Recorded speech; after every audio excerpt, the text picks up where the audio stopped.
Hi guys and welcome to fin school by 5 paisa. आज हम समझेंगे लिक्विड फंड्स के बारे में। लिक्विड फंड्स वो होते हैं जो आपको इंस्टेंट लिक्विडिटी देने की कैपेबिलिटी रखते हैं। इंस्टेंट लिक्विडिटी यानी आपके पास अमाउंट आएगा इंस्टेंटली जब आप रिडीम करना चाहेंगे। इसमें आपको कोई भी एग्जिट लोड देने की ज़रूरत नहीं है। एडिशनली आप एंट्री भी विदाउट एन एंट्री लोड कर सकते हैं, यानी ये फंड्स आपको सबसे ज़्यादा फ्लेक्सिबिलिटी देते हैं। आप इन फंड्स में ये भी डिसाइड कर सकते हैं कि आपको ग्रोथ ऑप्शन चाहिए या डिविडेंड। अगर आप ग्रोथ ऑप्शन लेंगे तो आपका सारा अमाउंट री इन्वेस्ट हो जाएगा, एंड अगर आप डिविडेंड का ऑप्शन लेंगे तो फंड आपको रेगुलर बेसिस पे डिविडेंड पे करेगा, यानी weekly, monthly, quarterly, depending on आपको कब चाहिए। ये फंड का रिटर्न सेविंग्स अकाउंट के रिटर्न से थोड़ा ज़्यादा होता है। नॉर्मल म्यूचुअल फंड से कम होता है क्योंकि रिस्क भी कम है, as volatility is not that high. आप इस फंड में इन्वेस्ट कर सकते हैं एकदम शॉर्ट टर्म के लिए भी। मान लीजिए कि आपके अकाउंट में 1 लाख रुपीज़ हैं, जिसके आपको 15 डेज़ के बाद ज़रूरत हो सकती है, तो आप ये पैसे लिक्विड फंड में डाल दीजिए, एंड जब आपको ज़रूरत हो तब इंस्टेंटली रिडीम कर लीजिए। एक बहुत इम्पॉर्टेंट बात है जो आपको लिक्विड फंड से रिलेटेड पता होनी चाहिए, वो ये है कि लिक्विड फंड्स का पोर्टफोलियो चर्न बहुत हाई होता है। क्योंकि ये फंड्स शॉर्ट टेन्योर सिक्योरिटीज़ में इन्वेस्ट करते हैं, इसीलिए सिक्योरिटीज़ जल्दी मैच्योर हो जाती हैं और अमाउंट फंड में वापस आ जाता है। फंड को फिर ये अमाउंट एक नई सिक्योरिटी विद शॉर्ट मैच्योरिटी में इन्वेस्ट करना पड़ेगा। फंड में inflows and outflows are also very high, जिसकी वजह से लिक्विडिटी बहुत हाई होती है and investing and redeeming activity भी हाई होती है। लिक्विड फंड्स सिर्फ डेट इंस्ट्रूमेंट्स में इन्वेस्ट करते हैं, एंड स्पेसिफिकली वो डेट इंस्ट्रूमेंट्स जिनकी मैच्योरिटी बहुत शॉर्ट होती है।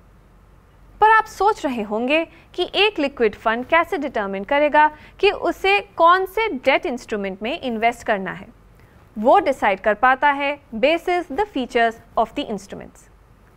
हर डेट इंस्ट्रूमेंट में फॉलोइंग फीचर होते हैं।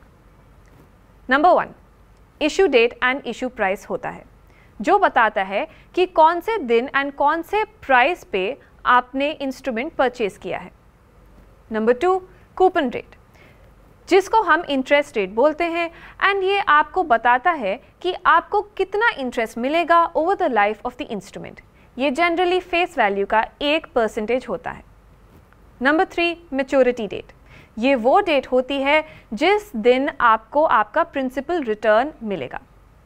ये date one of the key factors होती हैं डिसाइड करने के लिए कि ये इंस्ट्रूमेंट लिक्विड इंस्ट्रूमेंट के लिए फिट है या नहीं। ये फंड्स वो इन्वेस्टर्स प्रेफर करते हैं जो शॉर्ट टर्म के लिए अपने फंड्स मार्क करना चाहते हैं। टिपिकली लिक्विड फंड्स वो इंस्ट्रूमेंट्स में इन्वेस्ट करते हैं जहां borrower with in 91 days of borrowing repayment promise करता है। Let's assume Coal India is in need of 200 crore rupees for its working capital. They agree to repay the borrowed amount to the lender in 50 days, and Coal India agrees to pay 9% interest against the borrowing. ICICI AMC has 200 crore rupees to invest. They see a good opportunity to make 9% interest, hence they give the fund. The deal is done. Coal India pays back in 50 days. ICICI makes the return, and everyone is happy. So instruments in which liquid funds can invest are: number 1, commercial papers. जब corporate entity को money borrow करना होता है for short term, वो instrument issue करती है जिसको बोलते हैं commercial paper. Number 2, अब जैसे corporate needs money, government also needs money.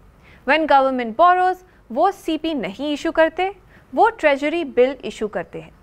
Government has 3 variants of T bills, जहां मैच्योरिटी होती है 91 डेज़ की, 182 डेज़ की और 365 डेज़ की। Liquid funds will put money in 91 days T bills only. Additionally, since T bills are issued by the government, the risk of default is the least, इसीलिए इनका interest rate CPs के interest rate से कम होता है। मेरी तरफ से फ़िलहाल इतना ही। मैं आपको मिलूंगी फिन स्कूल बाय 5 पैसा के अगले एपिसोड में। सी यू देन गाइस।